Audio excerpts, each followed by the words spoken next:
Once Upon a Coffee, a wishful meet-cute romance, written by Kate Nolan, narrated by Amy McFadden. For M, great appreciator of my Richard Armitage impression. All my love, K. Professor Hendricks was a certifiable asshole. As Dylan Lang climbed the stairs to his second-floor apartment, he ran through a number of other less-than-flattering descriptions for the man who didn't give a damn that Dylan's project partner had a ruptured appendix, thus blowing their chances of finishing the midterm project on time.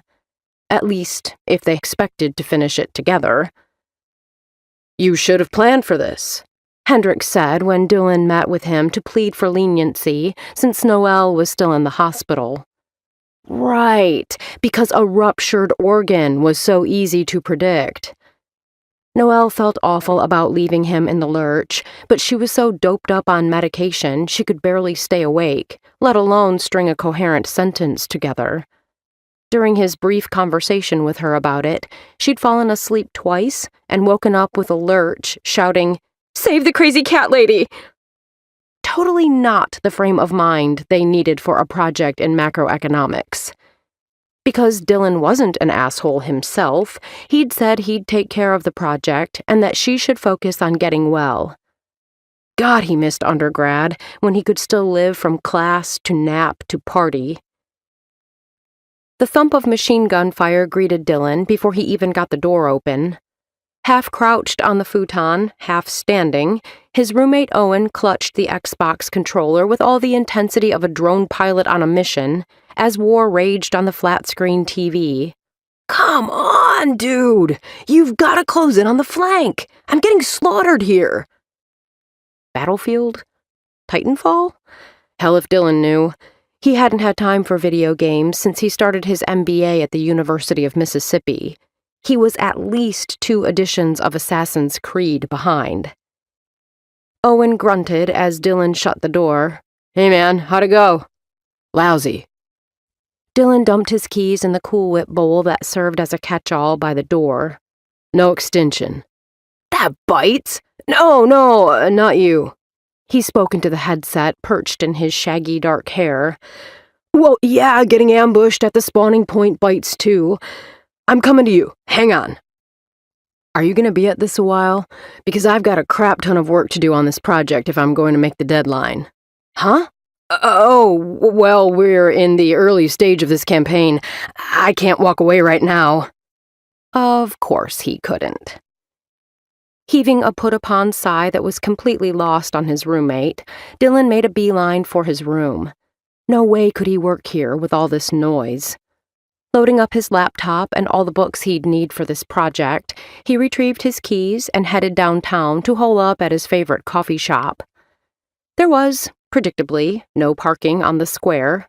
Not a shock. The weather was gorgeous and sunny, and everybody in Oxford was out enjoying it. Couples and groups teemed like ants along the sidewalks. None of them had an epic midterm deadline hanging over their head. As he drove past Uptown Coffee, he saw patrons spilling out the doors, effectively squashing that plan. Hooking a left back toward campus, Dylan considered camping out at the library, but he needed caffeine to get through this. Gallons of it. He didn't want to have to pack up and relocate once he got set up. This called for drastic measures. 45 minutes later, Dylan rolled into the sleepy little town of Wishful. He'd stumbled upon this little jewel on one of his rambles in undergrad. Boasting a population of only 5,000, it reminded Dylan of his hometown in Texas. Friendly, quirky, and, most importantly, quiet, it made Oxford look positively metropolitan in contrast. As he pulled into a parking space in front of Lickety-Split Ice Cream, a family of 5 wandered by, talking and laughing as they did their best to catch drips from their ice cream cones. Dylan gave a fleeting thought to ice cream. "A reward when I finish," he decided. That presupposed it would be open when he finished. If that wasn't optimism, he didn't know what was. Gathering his gear, Dylan walked the short distance to his actual destination. The daily grind was cool and dark and blessedly empty but for a pair of old guys playing checkers in the corner. Somebody was moving around in the kitchen at the end of the counter, so Dylan took the time to peruse the menu tacked up to the pallet board wall. "Welcome to the Daily Grind. What can I get you?" The barista, a college-age guy with spike-frosted blonde hair, offered a flirty smile. The name tag pinned to his purple apron read Daniel. "Whatever you've got that will get me through an epic midterm deadline." Daniel nodded soberly. "You want the zombie killer. Would you like anything to go with that? A muffin? Scone? Blueberry crumble bar? Am I going to have any stomach lining left after drinking it if I don't? Iffy. I'd soak some up with carbs. Then I'll have a slice of that friendship bread. Heated? Sure." The barista rang up his order. "Did you drive over from the university?" "Yeah, needed to get out of town to get some quiet so I could finish a project," said Dylan. "You'll certainly get that here. I suggest you set up upstairs. You'll miss the afternoon rush that way." "Is there much of a rush here?" Dylan couldn't imagine that in a town this size. "Honey, you do not want to get between some of these soccer moms and their afternoon caffeine fix." "Noted," Dylan chuckled. "You go on up. I'll bring this when it's ready." "Thanks." The second floor of the coffee shop was empty. Dylan picked a booth by a window and spread out his stuff. By the time Daniel brought his order, Dylan was already up to his eyeballs in Noelle's notes on her portion of the presentation. It was gonna be a long day. Avery Cahill parked her faithful Toyota beside the town green and resisted the urge to wipe her damp palms on the legs of her capris. Stupid to be nervous, she thought. It was just coffee, and a more or less blind date with a guy she'd been matched up with on perfect chemistry, a guy with no profile picture. He'd said he was camera shy, which could mean anything. Actually shy, physically deformed, homely, axe murderer. Her friends hadn't even thought she should talk to a guy not willing to put his picture up, but he'd seemed nice in their admittedly non-personal conversations. Respectful, which was something in astoundingly short supply in online dating. The things some guys thought they could get away with. Insults, asking directly for booty calls, texting naked pictures of themselves. It had almost made her give up on online dating entirely. But Ross had done none of those things. He'd been friendly and made no assumptions. They'd talked movies and TV and SEC football, steering clear of pretty much all things personal and identifying, owing to that whole could-be-an-axe murderer thing. She could get over the fact that he was a lifelong Bulldog fan. Probably. He was an architecture grad student at Mississippi State, after all. She could get through a conversation with a guy who thought Hail State was a more inventive battle cry than Hotty Toddy. It was worth a try, anyway. It wasn't as if the post-college dating scene in Wishful was exactly jumping. So, when he'd said he was coming to town for the afternoon and suggested they meet for coffee, she'd said yes. Public place, daytime. She'd get a better feel for him in person than from online anyway. It wasn't a big deal. So she'd changed her outfit, twice, and gnawed off her lipstick and had to reapply. Avery had known that if she stayed home and thought about it anymore, she'd end up overthinking and canceling on him. Or worse, standing him up because he'd already left Starkville and didn't get the message. So she'd arrived early and decided to walk to the Daily Grind so there'd be time to get her nerves under control. Sunlight filtered through the enormous oak trees that peppered the green, dappling the spotty grass. Summer had baked the ground in places, and the green hadn't quite recovered. In another month or two, the leaves would turn brown and fall. Mississippi rarely saw much in the way of autumn color, but for now, the green was as she liked it best, bright and breezy. Out of long ingrained habit, Avery stopped by the huge central fountain that dated back to the town's founding, just after the Civil War. She was pretty sure it hadn't run since she was little bitty, but her granddaddy had trained her to make a wish every time she walked by. And today was no exception.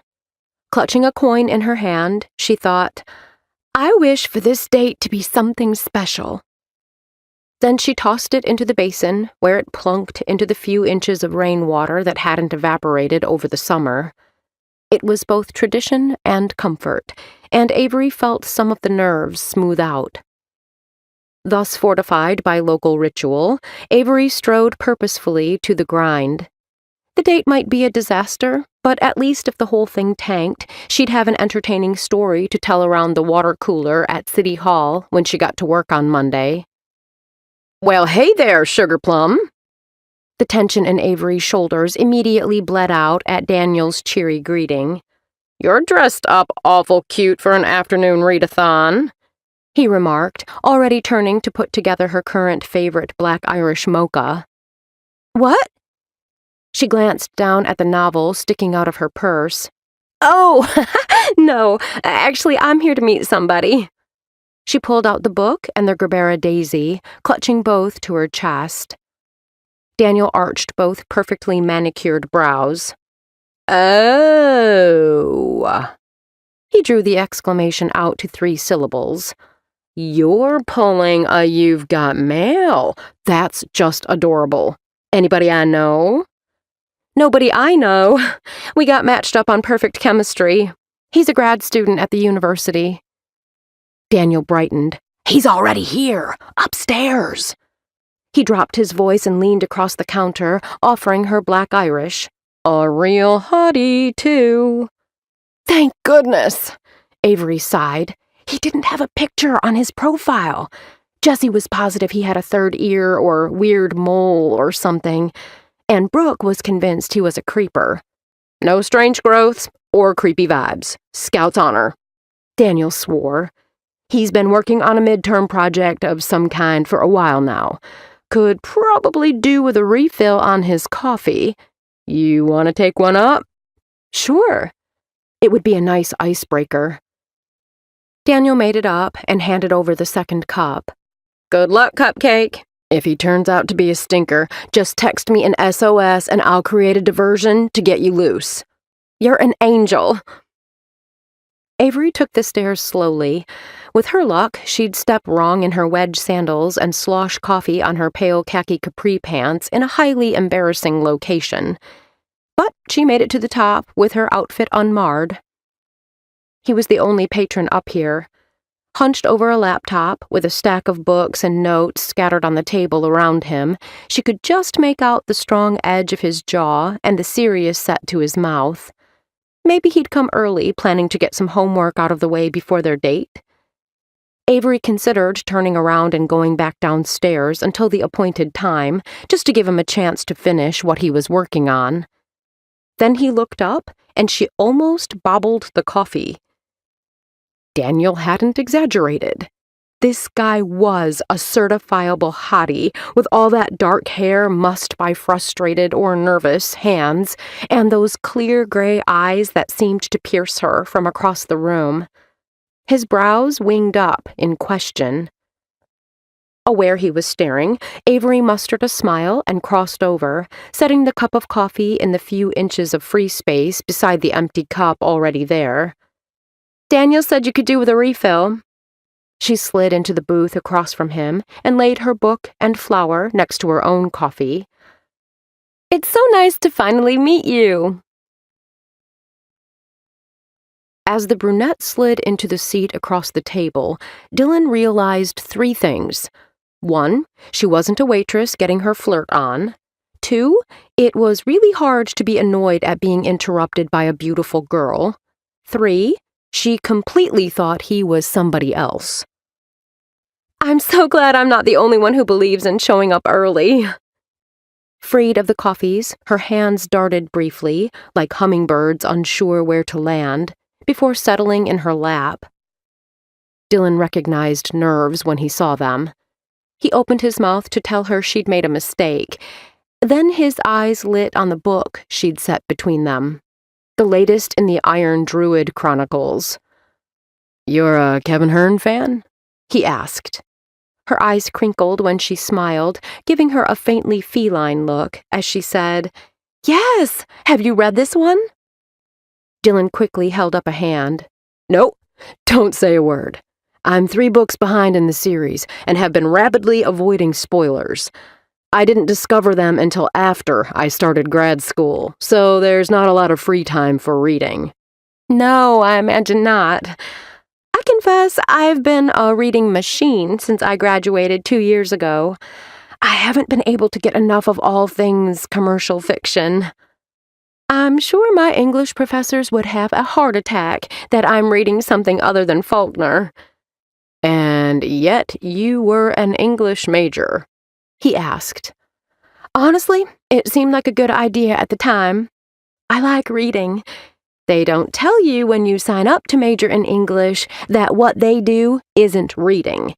It's analyzing texts, often by a bunch of dead white guys that haven't been relevant in at least a century, to within an inch of their lives." She shuddered theatrically and sipped at her coffee. "I'm pretty sure they make up at least half of all the hidden meanings. I really don't give a damn what the author supposedly meant by the curtains being blue. Sometimes the curtains are just blue." Dylan grinned.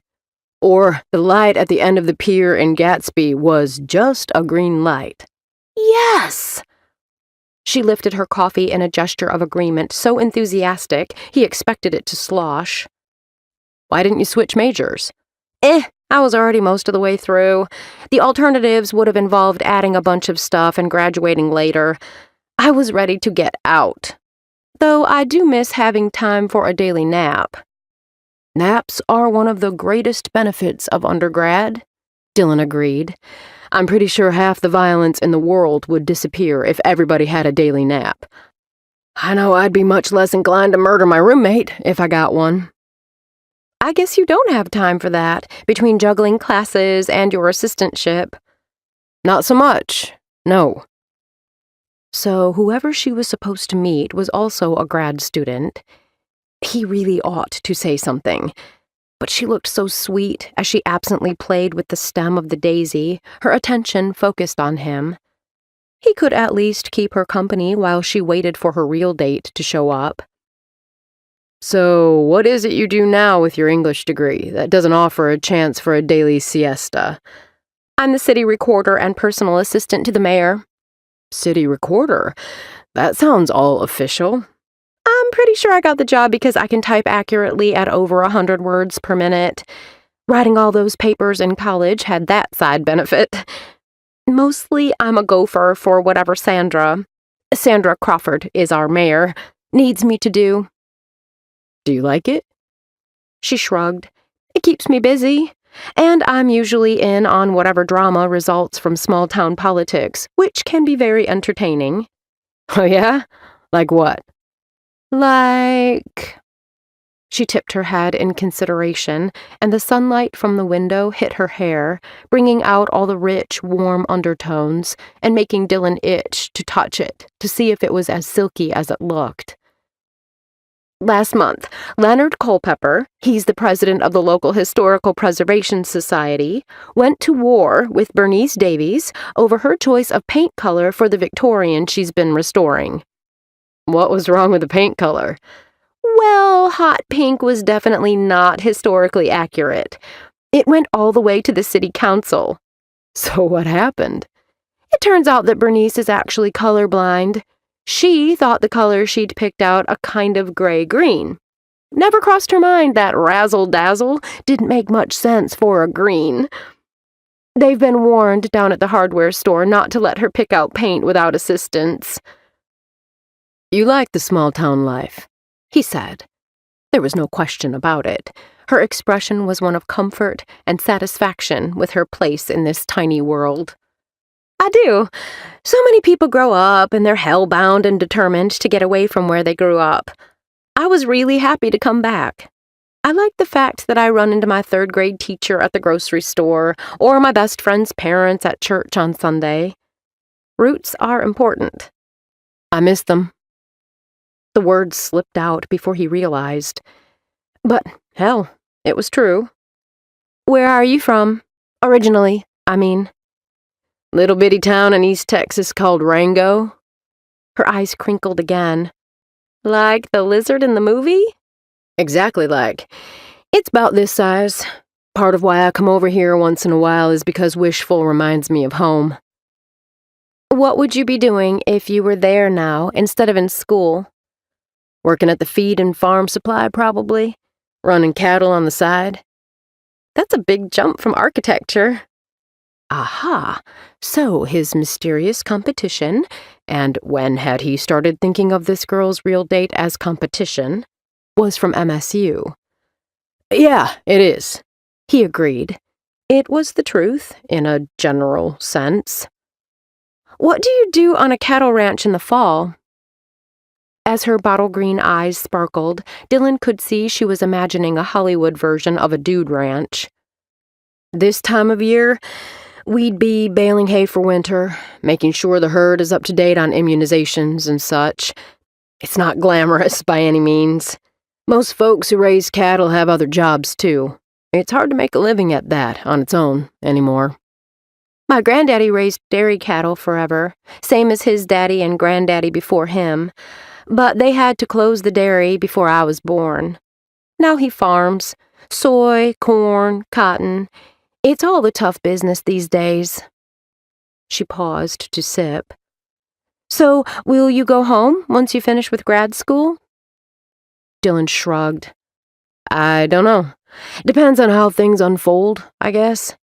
Where I wind up getting a job, whether it's just me to think about or if I'm in a relationship when I finish.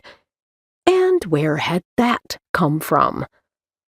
Lots of unknown variables. What about you?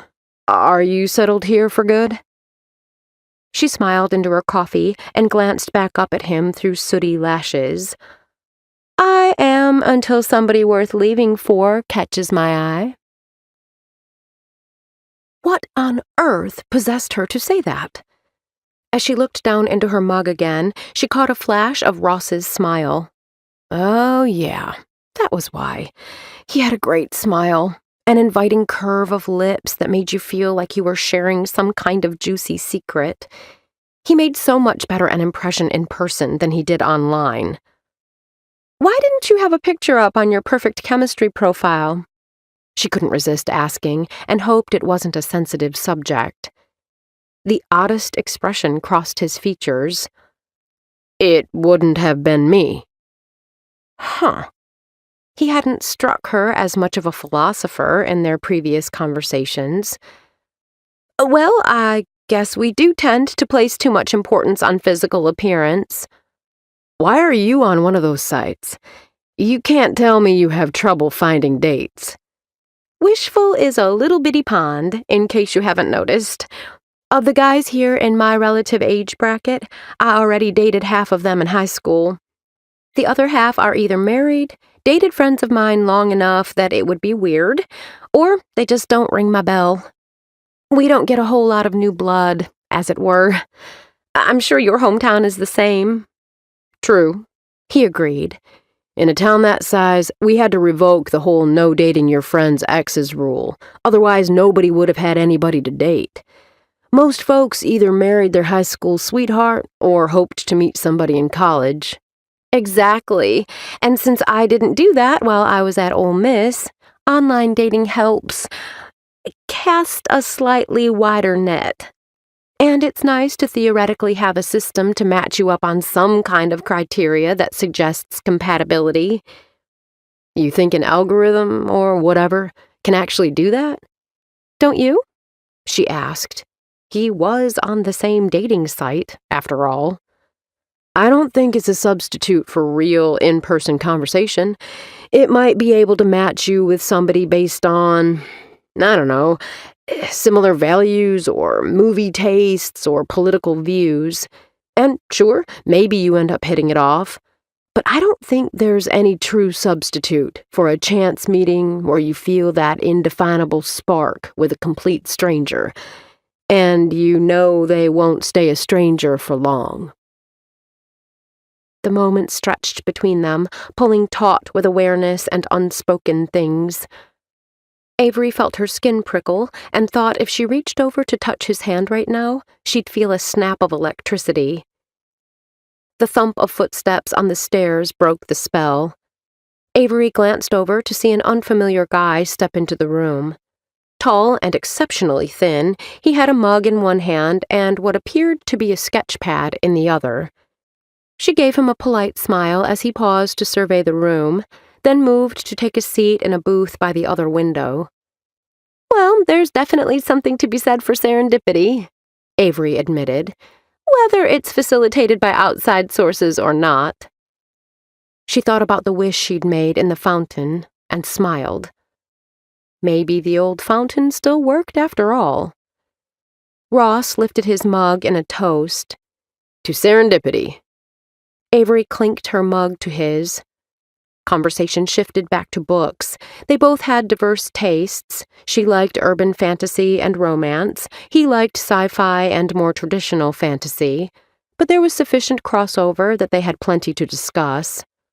Avery had to appreciate a man who could as readily debate George R.R. Martin's no character is safe policy as whether The Hunger Games was a reasonably accurate political forecast for the distant future. But she really knew she'd found someone special when he confessed to being one of the original backers of the Veronica Mars movie and said he owned the entire series on DVD. "Season 1 is as close to a perfect series of television as I've ever seen," he declared. The new guy checked his watch and fidgeted, tapping a pencil lightly against his sketch pad. The sound wasn't quite loud enough to be truly annoying. He looked nervous. Waiting for somebody, she guessed. Knowing very well how that felt, Avery silently wished him as much luck on his date as she was having on hers. "Hey," said Ross. "I saw an ice cream parlor a bit down the street. How do you feel about banana splits?" "They are one of the singular joys in life," said Avery. "Extra peanut butter?" "Naturally." "Then why don't we relocate?" he said. "I support this plan," she said. Ice cream was always a good idea. Ross shut the laptop he'd shoved aside sometime during their conversation and began to gather up the notes scattered across the table. As he started to stuff his bag, Avery's attention strayed to the books he'd brought. A compulsive reader, she angled her head to get a better view of the titles. Peddling Prosperity, Economic Sense and Nonsense in an Age of Diminished Expectations. The Return of Depression Economics. How odd, thought Avery. "Economics?" she asked. "Are you taking business classes on top of the requirements for your architecture degree? Doesn't that make you a glutton for punishment?" Ross stopped stuffing his bag and gave her a sheepish look. About that." "Excuse me." The newcomer stood by their table. "But are you Avery?" Avery had a very bad feeling as she cautiously answered, "Yes?" "I'm Ross," he said, with a look that clearly said party foul to her companion. "Your actual date." Avery's face cycled through a number of different emotions, distress, embarrassment, maybe even disappointment, before she finally pinned him with a horrified glare. "You're not Ross?" Dylan gave a "what can you do" shrug. "Guilty." "Why didn't you say anything?" she demanded. "You didn't ask," he said. Wrong answer. She shot to her feet, hands fumbling for her book and coffee as she looked to her real date. "I'm so sorry for the confusion.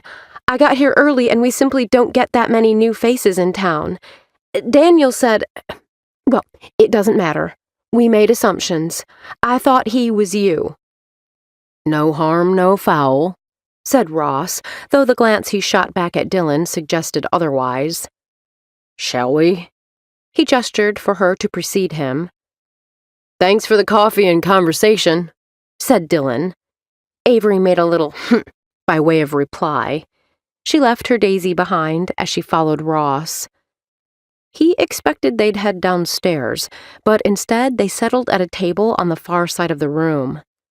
Well, hell, thought Dylan. He'd certainly blown that. As soon as the other guy had come up the stairs, Dylan had suspected it was probably her real date. He'd had a crazy idea that if he could just get her out of there... What? He thought. That she wouldn't be pissed when you told her the truth later? That she felt that spark, too? Cursing himself as an idiot, he began laying his notes back out. Break time was over, and he had plenty of work to keep him busy. Avery looked over at him as he opened his laptop again. Her eyes narrowed. At what? His effrontery at actually staying put while she had her date? He was here first. She was the one who'd interrupted him with her smiles and enthusiasm and chatter about books and small-town living. He had work to do.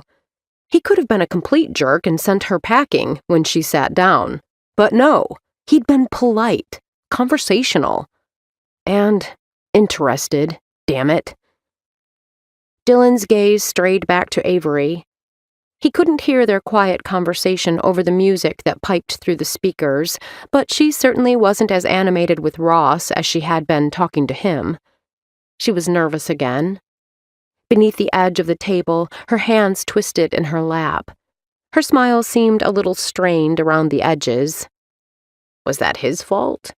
Had he made her feel even more awkward over that blind date than she already did? Dylan felt a prick of guilt at that. He hadn't intended to make things more difficult for her, just wanted to enjoy the chance circumstance that had brought her to his table. It didn't matter. What was done and couldn't be taken back. He had work to do. Determined to finish what he'd come here for, Dylan whipped his books back out, opened his files, and did his best to focus on the task at hand. His grade and Noelle's were counting on it. He lasted all of 15 minutes. The damned flower sat there in his periphery, its bright orange petals taunting him, indirectly dragging his focus back to Avery. She wasn't even laughing. What kind of a date couldn't at least make her chuckle to put her at ease? Catching her glancing his way again, Dylan made a goofy face. One corner of her mouth twitched before she quickly shifted her attention back to Ross. The guy seemed to be recounting some incredibly detailed something with visual aids. He was drawing on the pad he'd brought, and Avery was struggling to look appropriately serious, nodding and interjecting the occasional question. Those long, slim fingers tapped against her mug. Dylan tucked the daisy behind his ear, laced both fingers under his chin, and batted his eyes at her in a wholly exaggerated fashion. Though she didn't look directly at him, he knew Avery could see him from the corner of her eye when she let loose one short bark of laughter that she quickly covered with a coughing fit. "You okay?" asked Ross. "Yeah, yeah, I just swallowed wrong. Please, go on." Eyes on her date, Avery made a shooing motion at Dylan from beneath the table. He smothered a grin behind one of the books. "You are a bad, bad boy," he thought.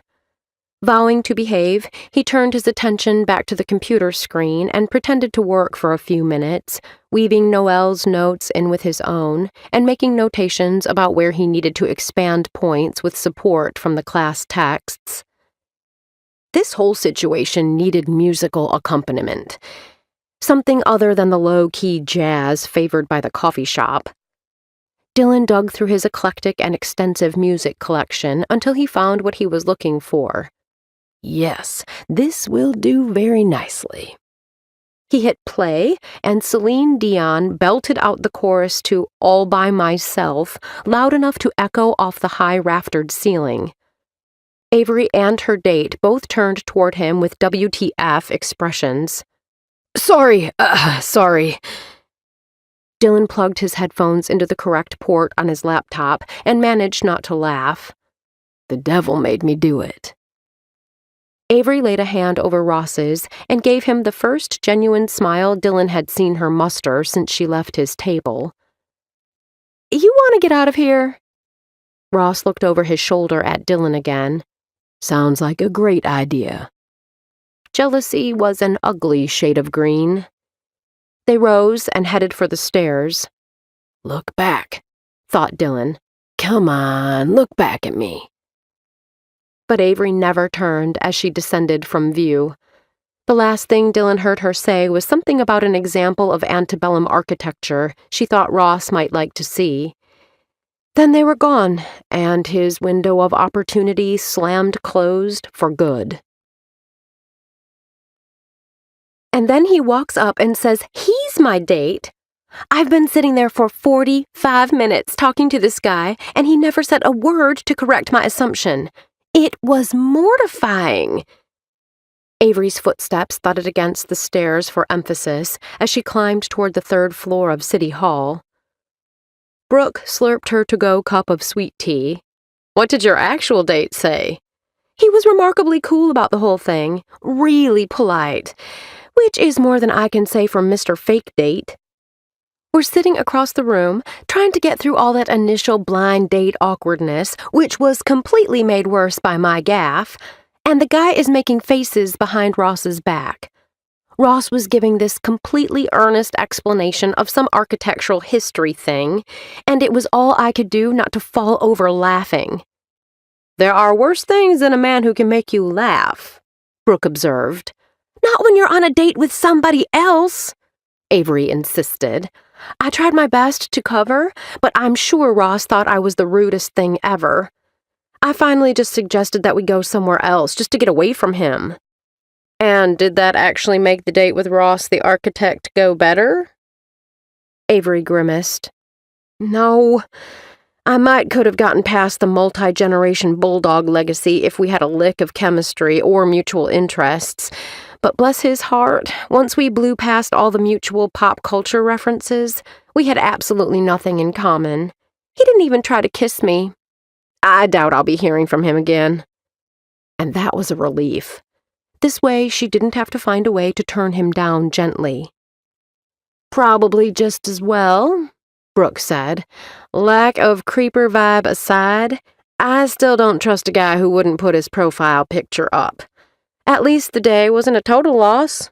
It sounds like your fake date went better. You must have had something in common to chat for almost an hour without things getting weird."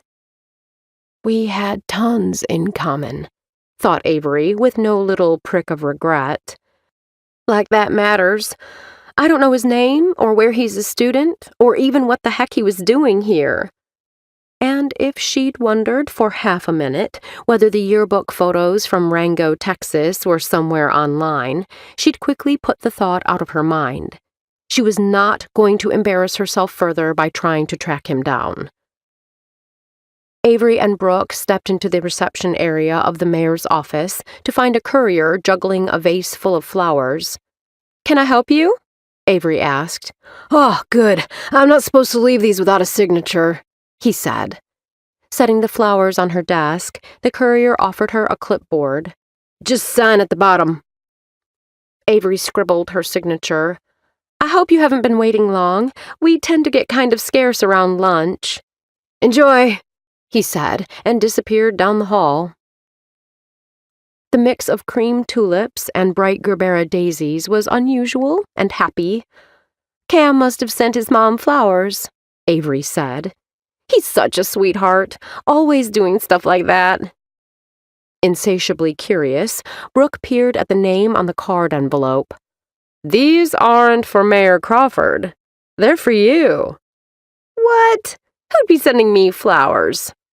She crossed over to pluck the card from the holder and eased it out. "Let me make it up to you. Tosca. Tuesday at 7 p.m. Avery's mouth dropped open. Brooke looked over her shoulder. "It isn't signed." Avery flipped the card over to verify, but no, it wasn't signed. The florist was out of Oxford. "You've got a secret admirer," Brooke sang. Kind of a strange combination of flowers. Cream tulips are for apology, Avery murmured. The flowers had to be from her fake date. She'd never told Ross where she worked, and he'd never seen the Gerbera daisy she'd brought. She'd forgotten it at Mr. Fake Date's table. A flutter of excitement trembled in her chest. They're from him, aren't they?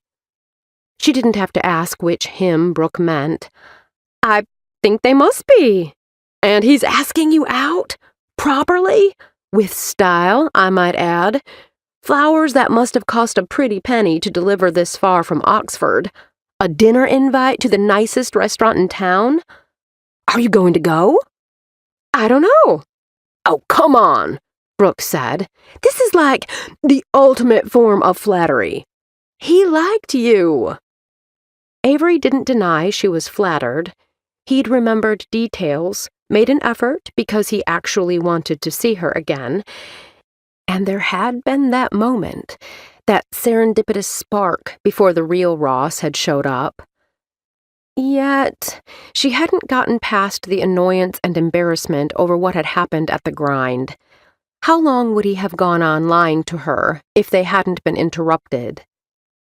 How can I trust a guy who had multiple opportunities to come clean about not being my date and chose not to say anything? He owns his bad behavior on the card and apologized with the flowers, insisted Brooke. That's gotta earn some brownie points toward paying off the deficit. Are brownie points even a thing when you're not in a relationship? You're avoiding the issue, Brooke insisted. Worst case scenario, you get a nice dinner and a chance to ream him out for his behavior on Saturday. Best case scenario, you find out who it is you really made a connection with. Isn't it worth going to find out which one? By 10 after 7, Dylan was certain Avery wasn't going to show. He couldn't really blame her if she didn't. From her perspective, he'd lied. And then he'd deliberately gone about distracting her from her real date like some adolescent nut job. Classy, dude. Why had that seemed like a good idea? Class clown wasn't exactly a selling point for a mature relationship. Not that he'd given a lot of thought to looking for a mature relationship before now. Once he'd turned in his project on Monday, after 2 almost all-nighters, he still hadn't been able to get Avery out of his head. He knew he'd behaved badly, and his mama had raised him to apologize for bad behavior. So before he crashed, he went in search of a florist who was willing to deliver all the way to the wishful city hall. The gesture was a Hail Mary, and he wasn't sure what he hoped to accomplish by taking her to dinner. He just wanted another shot at making a better first impression. Too bad life didn't give you do-overs on those.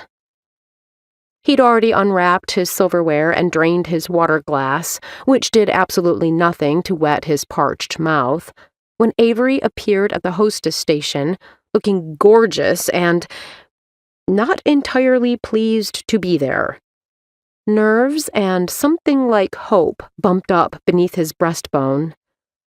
On his feet in an instant, Dylan rounded the table to pull out a chair as she crossed to him in a light blue dress and a pair of tall, strappy shoes that drew his eye unerringly to her well-toned legs. "Behave," he ordered himself.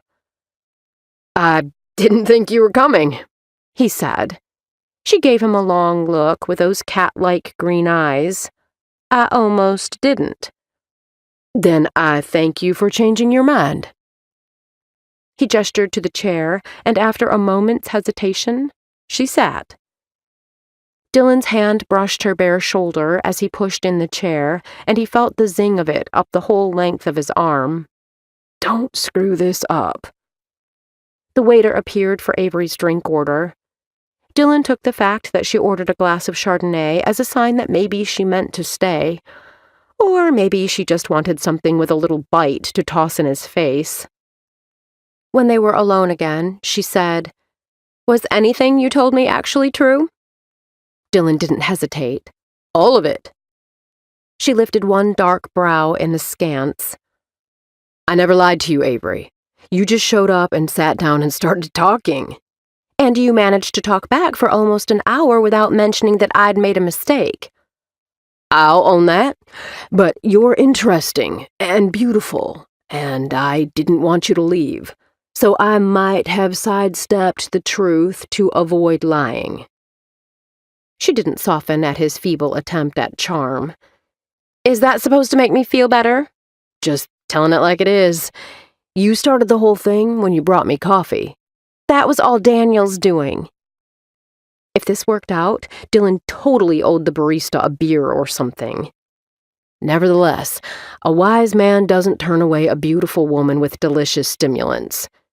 Even if he did have a behemoth group project he had to finish by himself on a deadline. Is that why you were there that day? My roommate was surgically attached to the Xbox. I needed some quiet, so I came down here to work. Or try to work. Then you showed up.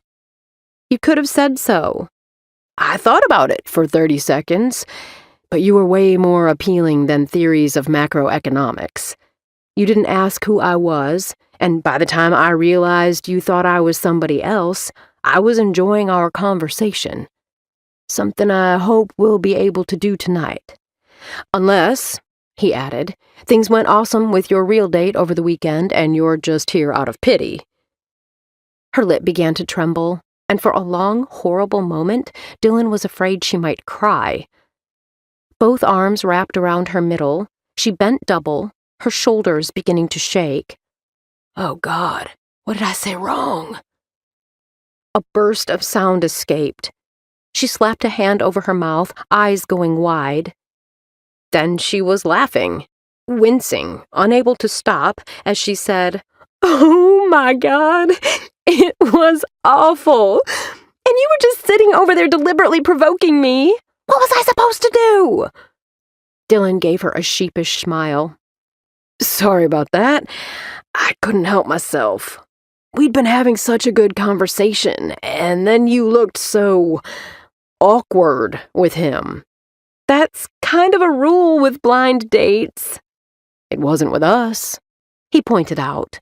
There wasn't a single lull in our conversation. We didn't have a date, she clarified, pokering up. We had an encounter. Warming to the debate, Dylan argued, We had beverages and conversation. I say that qualifies as a date. It was a pseudo-date, she allowed. Well then, he said, let's see if we can do better on the real thing. On one condition. Dylan resisted the urge to pump his fist in victory. Name it, m'lady. We start with the important things, like your actual name. He grinned and offered his hand. Dylan Lang. She finally smiled as she reached across the table to take it.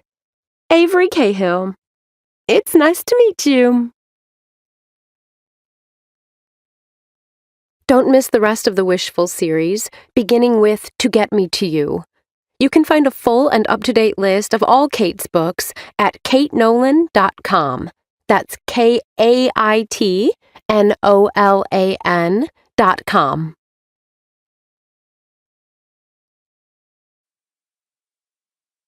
This has been Once Upon a Coffee, a Wishful Meet-Cute romance, written by Kate Nolan, narrated by Amy McFadden, a member of SAG-AFTRA. Copyright 2014 by Kate Nolan. Production copyright 2017 by Kate Nolan.